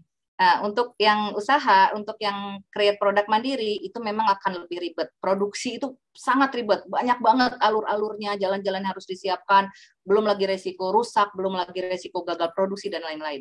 Kalau mau mudah, kalau bahasanya mudah adalah dengan memanfaatkan produk yang sudah ada dan kita pasarkan. Kang, mungkin tadi yang sempat tertunda dari Ayah Safri, silakan. Iya, kepada Anda manggilnya Ustadz Safri kali ya, Ustadz. Assalamualaikum, Ustadz. Bukan Ustadz sih kita. Mangga ditambahin, Ayah. Waalaikumsalam. Assalamualaikum warahmatullahi wabarakatuh. Waalaikumsalam warahmatullahi wabarakatuh. Baik, nimbrung sedikit. Jadi saya mengikuti materi yang disampaikan dan target apa sebenarnya dari pertemuan hari ini. Poin yang penting, kalau menurut saya ya, poin yang penting dalam setiap organisasi, terutama yang organisasi berbasis non-profit, kita seperti Odors ini kan non-profit ya, itu harus jelas kalau ingin setiap DPA-nya itu bebas finansial, itu harus jelas banget, clear di awal seperti apa yang diinginkan. Jangan sampai nanti ada anasir-anasir negatif yang timbul dari keinginan baik. Kenapa? Kalau kita lihat organisasi-organisasi non-profit secara umum itu memang unit bisnisnya itu timbul belakangan. Malah kalau dilihat ada organisasi yang menghimpun dana, kemudian memberikan dana tersebut ke orang yang berhak, itu juga terkadang dipertanyakan orang penggunaannya. Konon lagi pada saat ingin berbisnis. Yang utama kalau saya yang sudah beberapa kali terlibat hal-hal seperti ini, setiap DPA, pengurus DPA itu lebih aman, lebih baik pengurusnya yang bebas finansial lebih dahulu. Kalau pengurus sudah bebas finansial, maka lebih gampang untuk membuat unit bisnis. Karena tidak ada konflik of interest di dalamnya. Itu menurut saya. Dan saya yakin lebih baik seperti itu. Nah, nanti ke depannya teman-teman di Odots bisa meniru organisasi atau ustadz-ustadz yang mempunyai unit bisnis juga setelah mereka dikenal. Yang paling gampang adalah saya sudah melihat nih pergerakan beberapa ustadz, mereka hanya buat aplikasi aja. Aplikasi, jadi misalnya Ustadz A ya, dia bikin aplikasi, ceramah-ceramahnya itu dimasukkan di aplikasi. Nanti di sana tuh ada yang mau iklan bisa. Nah, itu sumber pendanaan yang relatif lebih aman. Itu menurut saya. Sementara itu aja. Terima kasih. Syukran, jazakallah, Ustaz Safri. Insyaallah. Yang Anda lihat di sini, yang Anda pikirkan sekarang adalah ini couple apa ya, couple planner ya, couple planner impian Ane sebenarnya. Ane belum nikah nih Ustadz. Mudah-mudahan doakan ya. Semoga Amin. bisa seperti Ustadz Safri dan Umi Erita ke depan bisa membangun unit usaha pribadi gitu kan, sesuai personal. Insya Allah luar biasa. Teman-teman jangan sungkan untuk bertanya ya, karena ini ilmunya daging banget dan gratis teman-teman. Jadi manfaatkan sebisa mungkin untuk bertanya seperti itu. Baik, saya lanjutkan dari kolom penanya. Ini ada dari Rani, PSDM Kabupaten Bogor. Izin bertanya, bagaimana ya mencari supplier karena saya masih di tahap reseller dan selalu menjadi pihak ketiga. Mungkin ada wejangannya sedikit Umi, bagaimana cara mencari supplier karena masih di tahap reseller dan selalu menjadi pihak ketiga. Ayah mau jawab? Ya. Baik, saya jawab ya. Jadi pertama, jadi pengusaha itu mindset dulu, mindset. Kalau tadi disampaikan saya reseller, itu mindsetnya di bawah. Tenaganya itu kecil sekali. Tapi kalau sudah di kepala kita seperti ini, saya reseller yang unggul. Saya tidak penting produknya itu tangan pertama, tangan kedua. Yang penting saya reseller unggul. Saya bisa menjual 1 miliar 1 bulan. Kira-kira tenaganya seperti apa ya? Powerful pasti. Pasti luar biasa. Mau itu produk dari tangan kedua maupun tangan ketiga. Kami pernah mengalami itu di awal-awal bisnis. Jual produk Tanah Abang. Saya dan istri pergi ke Tanah Abang, beli barang, jual. Itu tangan keberapa itu? Tanah Abang bukan produsen. Mereka itu banyak barang-barang dari Tasik, dari Garut. Mereka pedagang. Bisa jadi udah tangan ketiga, keempat. Karena kita nggak tahu mereka itu produsennya apa enggak. Tapi tetangga-tetangga mereka jual produk yang sama, berarti mereka bukan produsen. Alhamdulillah Allah kasih omset yang bagus. Karena kami punya prinsip, produk apapun yang dijual harus menghasilkan maksimal. Tidak peduli kami ini pemilik produk, pencipta produk, atau hanya menjual produk orang lain. Tapi kami sudah meyakinkan bahwa produk yang kami jual harus laku sekian banyak. Allah akan kasih jalannya. Jadi teman-teman yang bertanya tadi, nggak usah khawatir terhadap produk yang dijual. Wah, tangan ketiga, tidak masalah. Kami menghadapi dan melihat kenyataan orang yang profitnya dari satu produk hanya 10%. Jadi kalau baju harga 200.000 atau 60.000 lah dulu. Tahun 2008 kita pernah melihat langsung. Dan melakukannya. Dia jual baju harga 60.000 sampai 100.000. Keuntungannya 10%, berarti 6 sampai 10.000 per potong. Tapi punya ruko 5. Nggak pernah bikin produk sendiri, nggak pernah. Sampai sekarang. Sampai detik ini.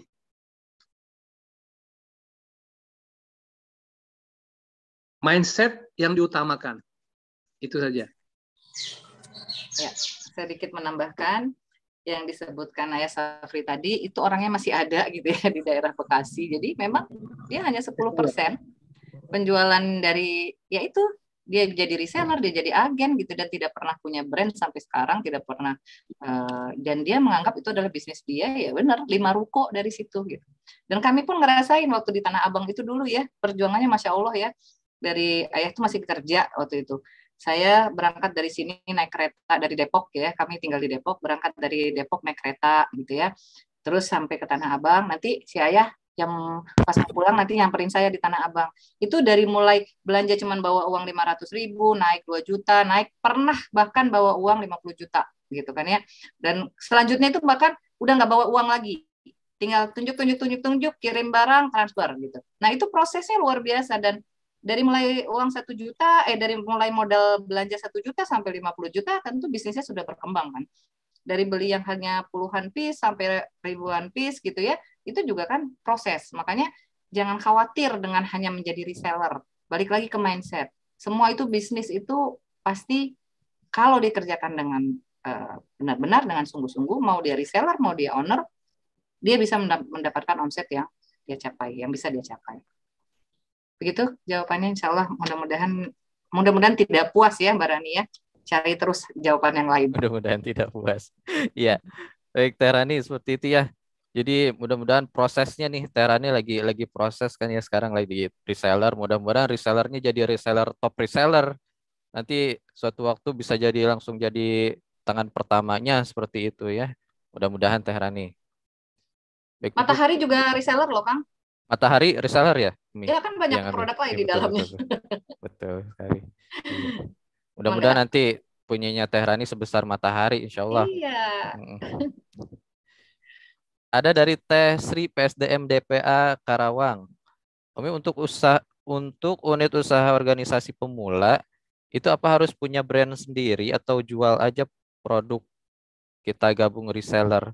Nah, Umi, jadi kata Teh Sri ini katanya lebih baik yang mana dulu nih Umi sebagai pemula? Apa kita langsung buat perencanaan brand baru atau produk sebagai reseller seperti itu? Ayah? Ya, padahal Ayah. Tugas nih jawabnya Ayah. Tenaga yang dikeluarkan untuk menjadi produsen itu berat sekali. Modalnya juga ya? Ya. Pemikiran, jadi kan bisnis itu dari perencanaan, kemudian dilaksanakan, kemudian dievaluasi, kemudian bikin lagi rencana awal. Itu tidak gampang. Yang paling gampang menjual produk orang. Coba teman-teman lihat sejarah Abdurrahman bin Auf. Pertama-tama yang dia jual apa itu? Pacul kan ya? Datang ke pasar, pasarnya milik Yahudi, yang dijual lihat apa dibutuhkan orang. Ternyata pacul, kalau nggak salah saya pacul. Jual pacul 1, 2, 3, terus banyak. Nggak pakai modal, ambil pagi. Bukannya tali. Bagaimana Pak? Ya, ada yang respon Pak? Nah, jadi pemilihan produk itu bebas. Pertama. Kedua, tidak mesti teman-teman menjadi produsen. Reseller itu hal yang aman. Hal yang aman. Baik nanti di ordersnya sendiri maupun secara pribadi. Itu yang aman. Baru kemudian setelah melihat perkembangan, ingin produksi, baru produksi. Kalau tidak, tidak usah. Seperti saya sebutkan tadi, reseller yang hebat itu banyak banget. Yang hanya untung 10% dari tiap produk. 6.000 sampai 10.000 per produk untungnya. Tapi jualnya berapa banyak dulu. Itu jawaban saya. Iya.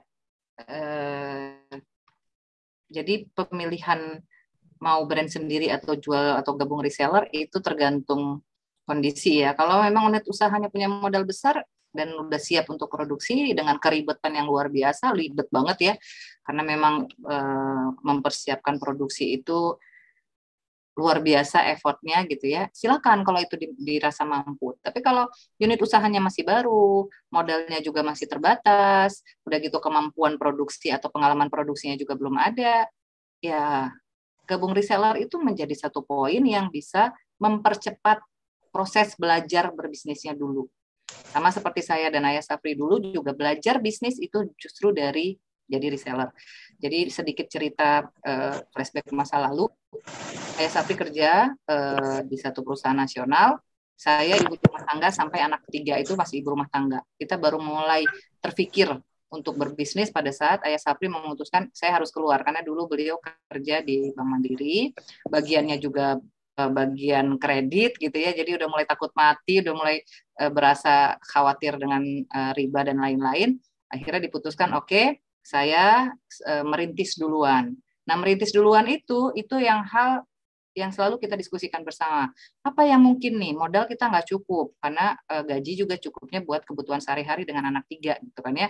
Nah, akhirnya kita melakukan dari awal tuh. Awal-awal dulu saya jualannya itu di teras rumah. Ayah Sapi pergi kerja, saya jualan di teras rumah. Saya jualannya dari mulai burger, roti bakar gitu ya buat anak-anak komplek gitu.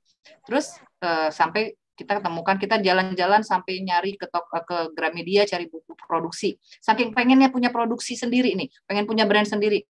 Segala kita pernah coba bikin permen, kita pernah coba bikin kue, kita pernah coba bikin susu kedelai. Akhirnya kita waktu itu memilih untuk susu kedelai karena anak-anak suka.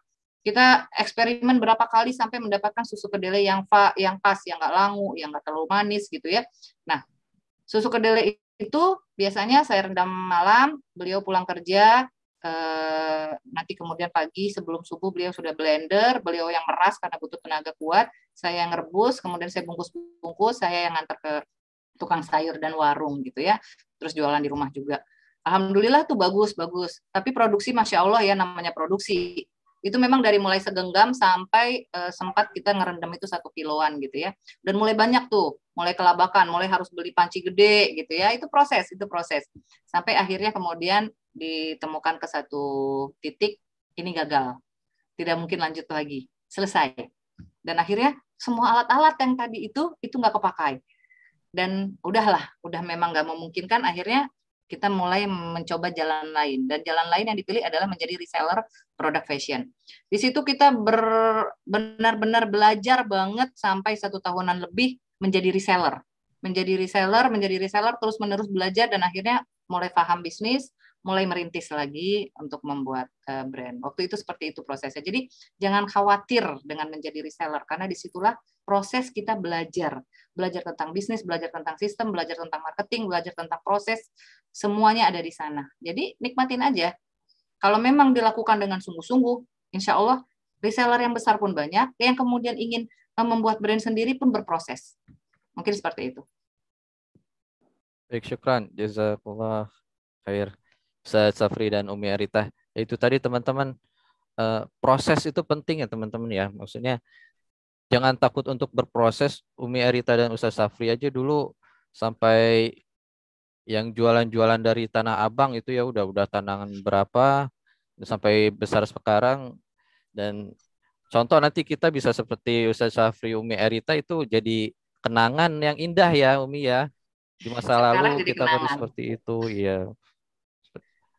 Lalu ada dari Eka Agustina, ini dari Kabupaten Bogor. Cara mempertahankan kepuasan pelanggan dan mempertahankan produk. Karena alhamdulillah saya dan suami lagi buka usaha susu kurma juga. Oh, Masya Allah, keperpreneur juga nih. Oh iya, ini susu kurma Ayub. Oh, aneh promosiin nih, nanti dapat diskon ya. Ini juga termasuk pelanggan tetap nih, susu kurma Ayub. Ya, jadi Ustadz Syafri dan Umi Arita, bagaimana cara mempertahankan kepuasan pelanggan dan mempertahankan produk seperti itu? Enggak ya? Pelanggan itu tidak pernah puas, itu yang pasti. Sehebat apapun kita melayaninya, tetap ada yang tidak puas. Itu harus kita pastikan dulu. Namun, di balik pelanggan-pelanggan yang tidak puas, masih banyak yang puas. Nah, yang puas ini bagaimana cara kita memaintainnya kan begitu. Yang pertama yang pasti adalah kita punya standar sendiri terhadap produk kita dan pelayanan kita. Jadi kalau selama ini susu kurmanya sudah oke, misalnya itu ya, sudah punya sekian banyak pelanggan, kan bisa diketahui, bisa ditanya, bisa dicari infonya, mereka itu benar puas apa tidak? Puasnya seperti apa? Nah, dari pertanyaan, mencari info ke buyer, reseller, atau apalah namanya, bandingkan apa yang mereka rasakan dengan standar yang kita miliki. Kalau misalnya standar kita tuh, ini misalnya aja ya, pada saat menyapa kita sebutkan Assalamualaikum, selamat pagi, ada yang bisa saya bantu, itu standar kita misalnya, dalam hal sapaan. Ternyata pelanggan kita bilang, wah itu udah bagus. Sapaan kita setiap ada pertanyaan itu sudah bagus. Maka itulah jadi tolak ukur kita untuk pelayanan kepada pelanggan. Jadi kalau kita punya CS, itulah standarnya. Nah, bagi pelanggan yang tidak puas, ini hal yang berharga untuk kita. Kita tanya juga, nggak puasnya di mana. Kita kasih hadiah ke mereka, nggak puasnya apa, saya kasih hadiah. Tolong kritik saya dengan sekeras-kerasnya. Tanya nggak puasnya di mana. Tapi sekali lagi, kita tidak bisa menanya mereka, tidak bisa membuat pelayanan yang bagus kalau kita tidak punya standar pelayanan. Pelayanan menyapa, pelayanan menjawab WA, pelayanan pada saat bertemu, atau pada saat menjawab apa saja yang perlu mereka ketahui. Nah, itu yang utama ya, bahwa kita punya standar. Nah, selanjutnya, kalau standar ini kita rasa sudah paling maksimal versi kita, kita lihat pesaing kita bagaimana. Lebih hebat nggak pelayanannya dibanding kita? Contoh tadi ya, bahwa setiap WA masuk atau setiap ada yang telepon, kita udah ucap salam, itu versi kita bagus banget. Ternyata pesaing kita bukan itu aja, ada tambahan-tambahan kalimat-kalimat yang kira-kira menyebabkan pendengarnya itu senang luar biasa. Nah, jadikan itu benchmark, tolak ukur. Kita mau ngejar mereka seperti itu atau tidak? Apakah dengan cara-cara melayani, menjawab seperti itu menyebabkan kita jadi hebat banget atau tidak? Atau cukup dengan standar kita yang sekarang? Yang penting ini, bahwa produk kita sudah unggul, dan kita setiap mereka bertanya, setiap mereka membuat feedback kritik maupun positif, kritik yang membangun maupun kritik yang pahit banget, itu kita tanggapi dengan baik. Itu cukup menurut saya dari segi pelayanan. Sementara itu saja. Saya tambahkan sedikit yang disampaikan oleh Ayah Sapri. Jadi biasanya sudut pandang kita berdua berbeda nih, Kang. Cara menjawabnya juga berbeda. Makanya alhamdulillah Ayah Sapri ikut berkesempatan pagi ini, jadi lebih kaya wawasannya insya Allah ya. Nah, kalau saya versinya melihat ke kualitas itu pasti berbanding lurus dengan harga. Maka apabila ingin meningkatkan kualitas, maka pilihlah target market yang tepat di level yang tepat. Karena biasanya kalau kita mempertahankan kualitas, maka itu akan panjang sekali urusannya. Kurmanya harus nomor 1, nggak boleh ada yang jelek-jelek yang akan mempengaruhi rasa atau kualitas si produk, susunya, gulanya. Nah, kalau gulanya misalnya tidak memakai gula asli, maka pasti juga akan berpengaruh kepada produk dan lain-lain, itu detail banget gitu ya. Nah, apabila sudah jelas bahwa kualitas itu berbanding lurus dengan harga, maka produk yang berada di level menengah atas itu kemasannya juga harus bagus. Jadi kalau misalnya kita menjual di level atas tapi kemasannya masih kemasan plastikan misalnya ya, bukan di botol atau dengan tidak higienis, itu juga orang yang berada di level tengah atau atas itu tidak akan mau beli walaupun seenak apa, walaupun kita sebutkan itu sekualitas apa. Saya dan Ayah Sapri pernah punya menti, beliau berjualan brownies non gluten. Beliau menjual brownies non gluten, udah jelas pasarnya itu sangat spesifik. Orang-orang yang memang alergi dengan gluten. Tapi beliau memasang harga itu sangat murah menurut kami. Sehingga pada saat kita menjual ke menengah atas, tapi dengan harga di bawah, mereka nggak akan percaya itu bagus. Terus kemasannya itu juga waktu itu dia bawa kemasan, dia datang ke tempat kita, dia diskusi. Ini kemasannya juga jauh dari bagus gitu. Kalau menjual brownies gluten tapi dengan harga di level menengah bawah dan kemasannya juga kemasan yang tidak layak untuk naik ke level atasnya, maka orang di bawah juga nggak butuh dengan gluten, dengan produk yang sehat itu. Orang di bawah kalau pengen beli brownies, dia akan melihat brownies yang ada di pasar, brownies yang ada di toko kue yang mungkin harganya cuma 10.000 dapat 1 pak brownies gitu ya. Maka pada saat salah menetapkan target market, salah menetapkan perlakuan treatmentnya, maka juga akan berpengaruh kepada si bisnisnya. Gitu ya Mbak. Jadi mudah-mudahan tadi dari siapa namanya lupa, yang couplepreneur ya. Oh, Ya, dari dari Mbak Eka TEK. Agustina dan suami, pelajari lagi secara detail tentang produknya gitu ya. Nah, untuk pelayanan, untuk kualitas sendiri itu juga berpengaruh kepada yang tadi dijelaskan Ayah Sapri ya. Kualitas itu berarti dari bahan baku. Layanan yang disebutkan Ayah Sapri tadi, ada target-target layanan yang kita buat spesial. Jadi layanan saat beli. Yang paling sering dilupakan adalah layanan purna beli. Jadi setelah beli mungkin ditanya lagi, oh bagaimana rasanya, keluhannya ada enggak, seperti apa gitu. Dan kalau bisa minta testimoni dengan memberikan hadiah seperti kata Ayah Sapri tadi. Mudah-mudahan bisa menjawab. Ya, itu tadi ya TEK, pemilik atau owner dari susu kurma Ayub. Masya Allah. Buat teman-teman yang mau pesan susu kurmanya, enak loh susu kurmanya, asli. Beliau domisili di Bogor, tapi aneh-aneh berdomisili di Bekasi nih. Biasa beliau kirim-kirim ke Bekasi, aman banget. Jadi ya TEK ntar next order ada diskon ya. Baik, syukran, jazakallah. Ya. Nanti buat teman-teman yang ketinggalan rekamannya ada di YouTube kita ya, YouTube Odes Jawa Barat. Seperti itu. Baik, mungkin untuk pertanyaan terakhir kali ya. Dari Ustadz Hendra, Ketua Kabupaten Bogor,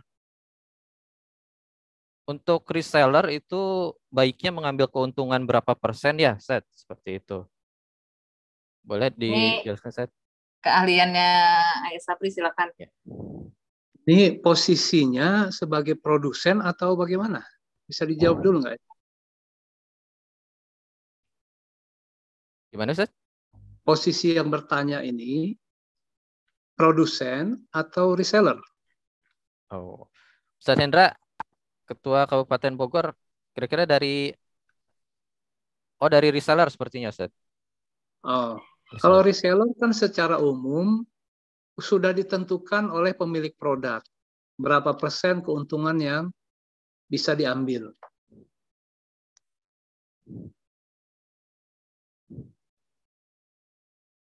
Tinggal mengikuti berapa besar. 10 biasanya 10 sampai 20%. Namun kalau ternyata produsen tidak membuat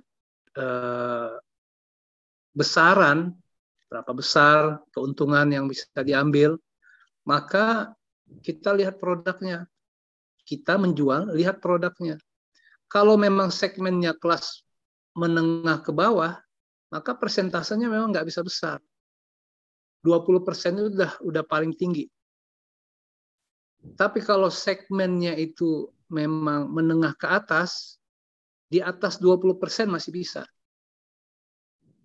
Jadi lihat produknya, segmennya, dan sudah ditentukan atau tidak dari produsen berapa persen keuntungan.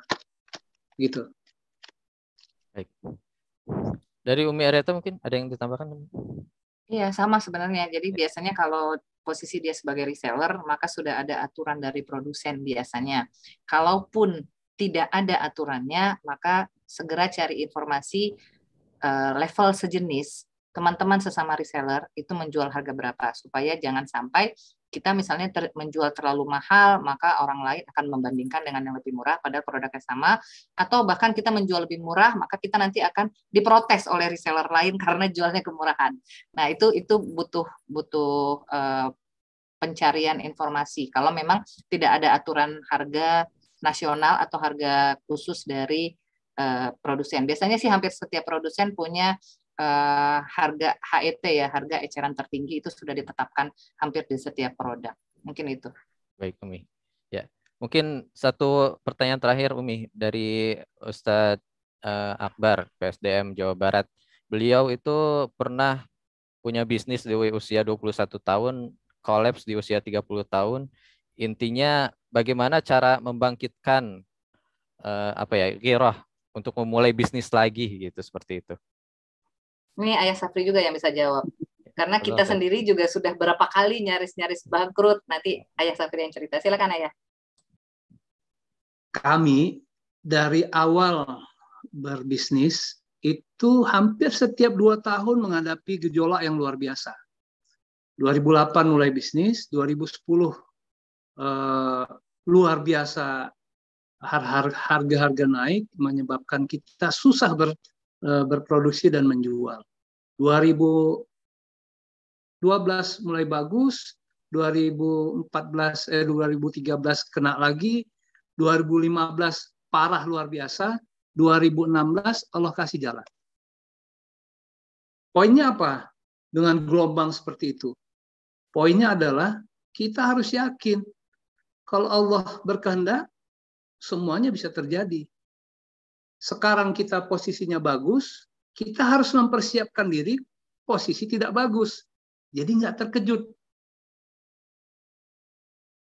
Bukan berarti kita meniatkan bahwa aduh ini usaha akan jatuh. Tidak. Pada saat kita bagus-bagusnya, kita mempersiapkan diri dengan ujian yang mungkin Allah kasih. Pada saat ujian itu benar terjadi, kita udah siap. Kita udah siap, kita tinggal kembalikan bahwa Allah menguji kita itu pasti karena kita mampu untuk menyelesaikannya. Pada saat itu kita udah yakin, insya Allah ada jalan keluar. Dan itu yang kami rasakan dan kami lakukan. Berat, tentu berat. Pada saat kita nggak punya duit, berat sekali. Bisnis hancur, berat sekali. Tapi kalau kita sudah yakin bahwa ini ujian kita bisa lalui, kita yakin bahwa Allah ngasih ujian itu karena memang kita mampu, ya kita bertahan dan akan ada jalan keluar. Banyak silaturahmi, ketemu sama orang-orang, cari informasi apa yang mungkin yang bisa kita lakukan. Jadi tidak ada di rumah, tidak stuck di satu tempat. Pada saat kita hancur, pada saat kita di bawah, kita nggak di rumah, tapi kita ada di luar. Silaturahmi, cari teman, tanya teman-teman yang sukses, lihat teman-teman yang juga bangkrut, apa yang mereka lakukan, tanya sama ustadz-ustadz, minta kekuatan dari segi keimanan, rohani, tanya sama teman-teman yang jago motivasi bisnis, minta motivasinya, nggak bisa juga, cari di YouTube, sangat gampang sekarang. Jangan berhenti bergerak, itu aja. Saya yakin itu bisa kita lalui dan tidak ada ya hal yang tidak mungkin kita lakukan. Sepanjang kita niatkan bahwa semua muamalah kita ini untuk ibadah, insya Allah ada jalan keluar. Gitu. Tambahin sedikit, jangan pernah trauma kalau untuk di bisnis, karena memang setiap bisnis itu semakin tinggi bisnisnya semakin besar ujiannya. Bahkan yang nggak tinggi pun ujiannya tetap ada. Dan seperti disebutkan sendiri di usia 31 tahun sudah mulai masuk dunia kerja, tapi nggak cocok juga karena rasa jenuh dan kurang cocok sama manajemen. Memang di setiap proses, mau dia bekerja, mau dia berbisnis, pasti akan ketemu banyak masalah. Jadi ya seperti kata Ayah Safri, gejolak bisnis itu akan terjadi terus-menerus. Kami pernah ditipu, kami pernah dilarikan produknya, kami pernah ditinggal distributor agen bersamaan. Pokoknya banyak hal yang udah dijalani dan sudah luar biasa ya proses-proses ujiannya. Pandemi kemarin juga Masya Allah, cuman butuh waktu 6 hari pandemi aja kami sudah melayang satu aset gitu untuk bayar hutang ke supplier gitu ya. Hutang supplier itu yang harusnya hutang berjalan karena produksi, tapi kami nggak bisa produksi karena konveksi ditutup pada saat pandemi gitu ya. Belum lagi yang Erzunya juga kita mulai dengan cara-cara baru segala macam. Jadi selama kita sudah memutuskan untuk memilih salah satu bisnis, maka berjuanglah. Insya Allah ada jalannya dan terus berjuang. Jadi jangan trauma. Karena memang di situ akan terus bertemu masalah, nggak akan pernah tanpa masalah. Begitu sedikit tambahan dari saya. Syukran, jazakallah Umi Erita dan Ustadz Syafri. Ya itu tadi teman-teman ya, ilmu daging dari Ustadz Syafri dan Umi Erita, Masya Allah. Ini masih pembukaan ya teman-teman ya, maksudnya pertemuan kali ini masih awalan dari kita. Nanti insya Allah teknis kedepannya kita akan adakan kembali seperti itu. Ya, afwan nih Ustadz Syafri dan Umi Erita agak kelamaan karena antusias dari para peserta ini Masya Allah luar biasa ya. Mungkin ada closing statement akhir Ustaz dari Ustadz Safri atau Umi Arita sebelum kita tutup. Mbak Yuni kali mau ada yang disampaikan? Mbak Yuni, fadhal.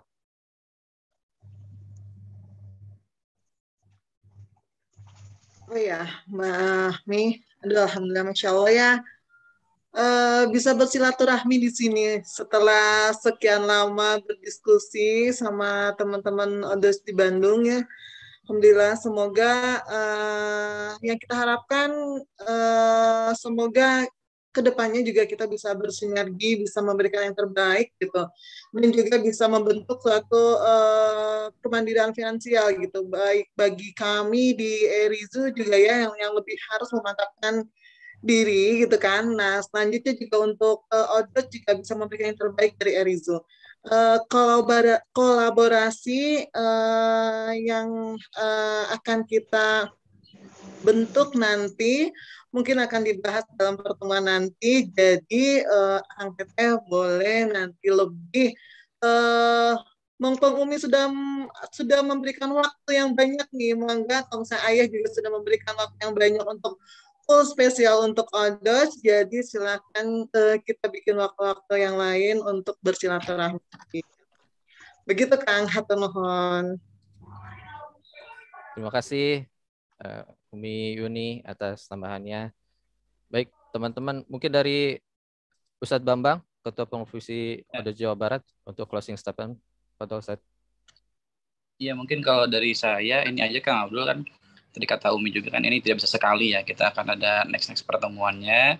Jadi mungkin untuk yang teman-teman hadir hari ini, jangan lupa untuk mengisi ininya jadwal daftar hadir, karena insya Allah kita akan follow up setelah ini gitu.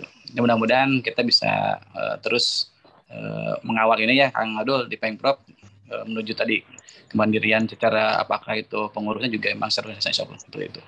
Jadi mungkin dari saya Kang Abdul. Jadi hatur nuhun kepada itu Umi Erta sama Ayah Safi atas ilmu-ilmunya. Materi sudah saya share di chat ya bagi yang butuh materinya. Oh ya, syukron Umi.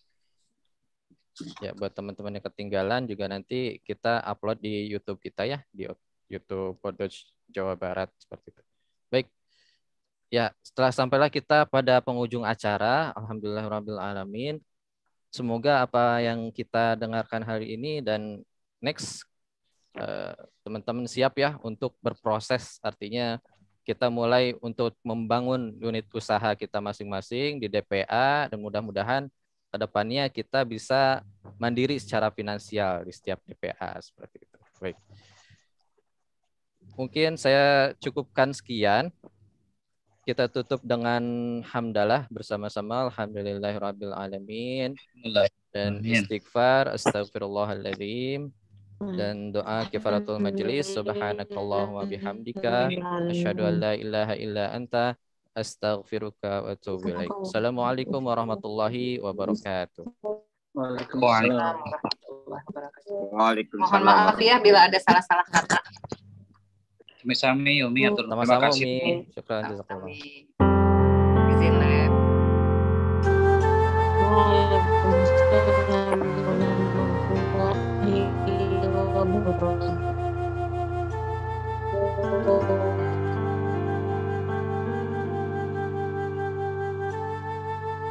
Turnuhun Akang Teteh izin live duluan. Siap. Turnuhun Umi Yuni, turnuhun. Yuni tadina hatur nuhun. Nafas dari yang kuasa. Bang BA. Bisnis lagi lah Bang. Keren suaranya itu masih di itu. Sorry.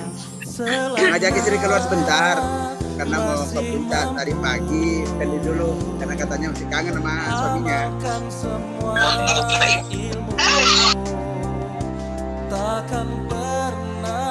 Ya buat teman-teman tadi pastikan ya pada ngisi absensi, nanti kita coba follow up. Udah baru saja juga ngisi apa nih ya? Ini tadi sambil jalan dengerin ya. Abdul, Kamu makin ganteng hari ini, Dek. Masya Allah, luar biasa. Ada maunya ini, Mas. Ya, benar. Nanti kita telepon. Ini bang, pengen jadi Ya. couple planner saya bang. Jadi couple Hah? planner katanya. Pengen jadi Oh, couple gitu. planner kan? Oke. Couple planner. Ustaz, Ustaz, mohon izin. Ustaz juga ya. Ambil itu pasangan kalau ada maunya saya. Ustaz Bambang, mohon izin pengurus provinsi sama DPA Kota Bekasi ada yang mau diobrolin dulu nih. Jadi buat yang lain boleh live. Nanti kita ada yang harus diobrolin sama Kota Bekasi mengenai agenda kita yang ke depan. Allah selalu bersama. Wahai pewaris murni, azamkan di hati. Al-Quran kan selalu jadi pedoman diri, melewati segala uji. Satu janji, satu mimpi Abdul nggak kesini, Dul? selalu Apa? Nggak kesini. Woi.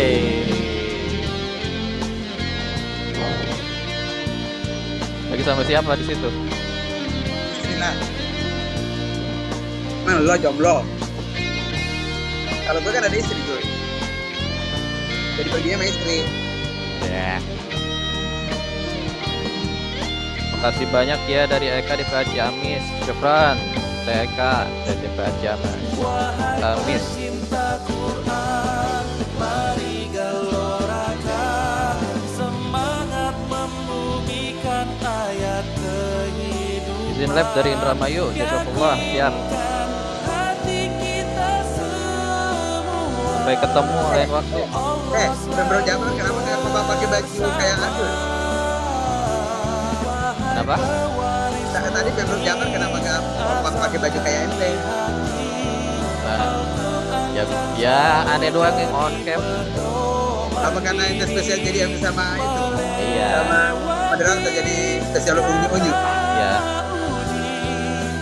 Satu janji, satu mimpi untuk selalu. Emang ada bandikin? Enak. Dul. Ada sedikit nih. Mana? Ada suaranya. One day, one